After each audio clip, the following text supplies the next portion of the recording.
देव नाम का व्यक्ति की शादी अरेंज मैरिज के तौर पर शालिनी से हुई थी। दोनों की शादी अरेंज मैरिज होने के कारण वे दोनों एक दूसरे को पहले से नहीं जानते थे। शादी के बाद दोनों एक दूसरे को जानने पहचानने का काम चालू हुआ।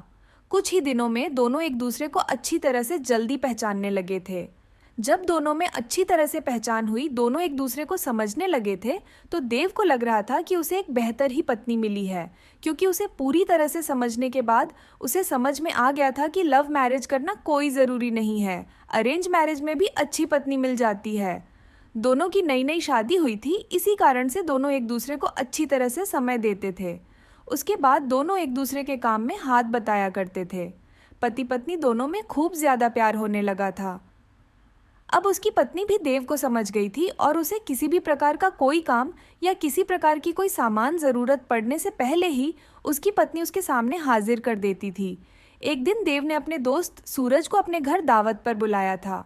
देव और शालिनी के प्यार को देखकर सूरज बोला, तुमने तो अरेंज मैरिज की है, लेकिन तुम्हारी पत्नी बहुत अच्छी है, तुम्हारा बहुत ज़्यादा ख्याल रखती है और तुम दोनों भी अच्छी तरह से अपना काम कर रहे हो। तुम्हारी पत्नी तो बहुत ज़्यादा खूबसूरत है और हर काम में तुम्हारा बहुत ज़्यादा ध्यान रखती है। तुम बहुत ज़्यादा खुशकिस्मत हो, तुम्हें अरेंज मैरिज होने के बावजूद भी तुम्हें इतनी अच्छी पत्नी मिली है। एक दिन देव अपनी पत्नी से कहता है कि तुम जाकर तैयार हो जाओ, हम लोग कहीं घूमने जाने वाले हैं। हम लोगों की शादी को इतने दिन हो गए हैं और बहुत सारे काम होने के कारण हमें टाइम भी नहीं मिला है घूमने के लिए। चलो आज हम लोग घूमने के लिए कहीं चलते हैं।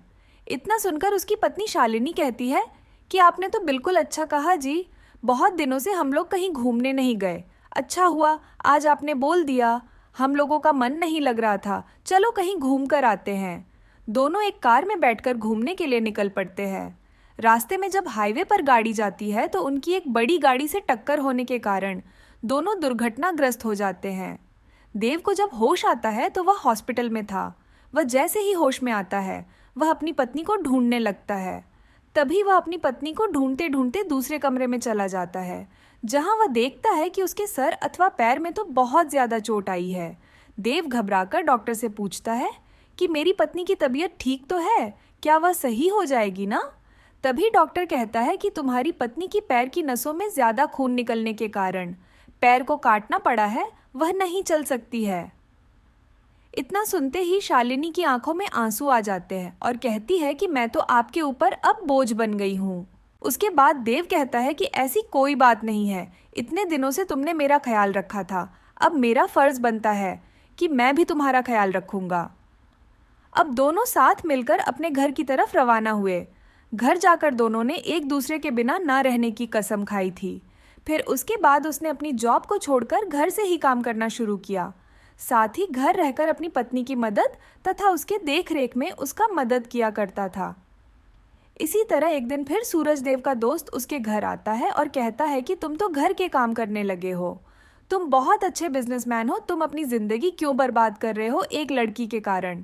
तुम दूसरी शादी कर लो, चाहे तो इसे भी अपने पास ही रखो, लेकिन तुम कंपनी में चलो काम करो। इसके बाद देव कहता है कि मेरी पत्नी से बढ़कर मेरी ज़िंदगी में कुछ भी नहीं है, मैं उसकी देखभाल हमेशा करूँगा और करता ही रहूँगा, क्योंकि हमेशा से ही वह मुझसे प्रेम करती थी और हमेशा से ही हम लोग पति पत्नी आपस में प्रेम करते रहेंगे। फिर वह अपने दोस्त को कहता है कि तुम एक बार आए थे और मुझसे कहा कि तुम्हारी पत्नी बहुत अच्छी है, तुम बहुत खुशकिस्मत हो, तुम्हें ऐसी पत्नी मिली है। फिर आज क्या बात है, क्या तुम इस प्रकार की बात मेरी पत्नी के लिए उपयोग कर रहे हो? आखिरकार जितने दिन उसने मेरी मदद की है, मेरा भी फर्ज बनता है कि मैं उसे जिंदगी भर मदद करता रहूँगा। इतना सुनते ही पीछे से उसकी पत्नी भगवान से प्रार्थना करती रहती है कि भगवान आपने मुझे इतना अच्छा पति दिया है कि मैं इसका शुक्रिया कैसे अदा करूँगी। और वह सदा के लिए एक दूसरे से प्रेम करते रहे और अपनी ज़िंदगी को आगे बढ़ाते रहे। इसलिए मेरा मानना है कि पत्नी चाहे जैसी भी हो, उसे कभी नहीं छोड़ना चाहिए। और पत्नी को कोई तकलीफ होती है तो उसका साथ देना चाहिए, ना कि उसका साथ छोड़ना चाहिए।